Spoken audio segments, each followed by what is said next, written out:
నమస్తే, welcome to Khammam 360. మోసపూరిత టోకెన్లు. ఖమ్మం వెలుగుమట్ల బాధితులకు ప్రభుత్వం ఇటీవల ఇళ్ల టోకెన్స్ జారీ చేసిన విషయం తెలిసిందే. కానీ ప్రభుత్వం చెప్పింది ఒకటి, చేస్తోంది మరొకటి. ఒకరికి ఇచ్చిన టోకెన్స్ పేరు మీద మరొకరికి ఇళ్ల పట్టాలు పంచుతున్నారంటూ బాధితులు వాపోతున్నారు. ఫుడ్ పాయిజన్, విద్యార్థుల అస్వస్థత. దమ్మపేట మండలం గుండుగులపల్లిలోని ఏకలవ్య స్కూల్లో చికెన్తో భోజనం చేసి 60 మంది విద్యార్థులు ఫుడ్ పాయిజన్ కారణంగా అస్వస్థతకు గురయ్యారు. వాంతులతో బాధపడుతున్న విద్యార్థులకు స్కూల్లోనే చికిత్స అందించగా 30 మంది విద్యార్థుల పరిస్థితి విషమంగా మారింది. వీరికి పిహెచ్సి డాక్టర్ దివాకర్ చికిత్స కొనసాగించారు. 4 విద్యార్థులను సత్తుపల్లి ప్రైవేట్ హాస్పిటల్కు తరలించారు. అక్రమ కట్టడాలపై చర్యలు తీసుకోవాలి.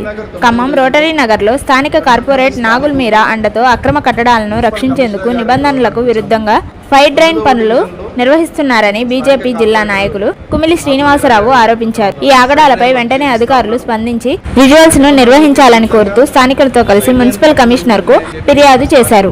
200 కుట్టు మిషన్లు. ఖమ్మం కూసుమంచి ఎమ్మెల్యే క్యాంపు కార్యాలయంలో మంత్రి పొంగులేటి శ్రీనివాసరెడ్డి మాట్లాడుతూ ఇందిర మహిళా శక్తి పథకం ద్వారా ముస్లిం మహిళలకు కుట్టు మిషన్లు నియోజకవర్గానికి 200 చొప్పున అన్ని నియోజకవర్గాలకు పంపిణీ చేస్తామన్నారు. అంతేకాకుండా మసీదు కమిటీలకు రంజాన్ గిఫ్ట్ ప్యాకెట్లు కూడా అందజేశారు. వెలుగుమట్ల ఇండ్ల నిర్మాణ శంకుస్థాపన. ఖమ్మం వెలుగుమట్ల భూదాన్ భూముల్లో పట్టాల పంపిణీ అనంతరం ప్రభుత్వం ఇచ్చిన మాట ప్రకారం 38 ఇందిరమ్మ ఇండ్ల నిర్మాణ పనులకు మంత్రి తుమ్మల నాగేశ్వరరావు శంకుస్థాపన చేశారు. ఈ కార్యక్రమంలో అదనపు collector P Srinivasa Reddy, police commissioner Sunil Dutt పాల్గొన్నారు.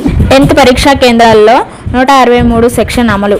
10th పరీక్షల నిర్వహణకు ఖమ్మం పోలీస్ కమిషనర్ సునీల్ దత్ కట్టుదిట్టమైన ఏర్పాట్లు చేశారు. పరీక్షా కేంద్రాల వద్ద 163 BNSS సెక్షన్లు అమలు చేస్తున్నట్లు ప్రకటించారు.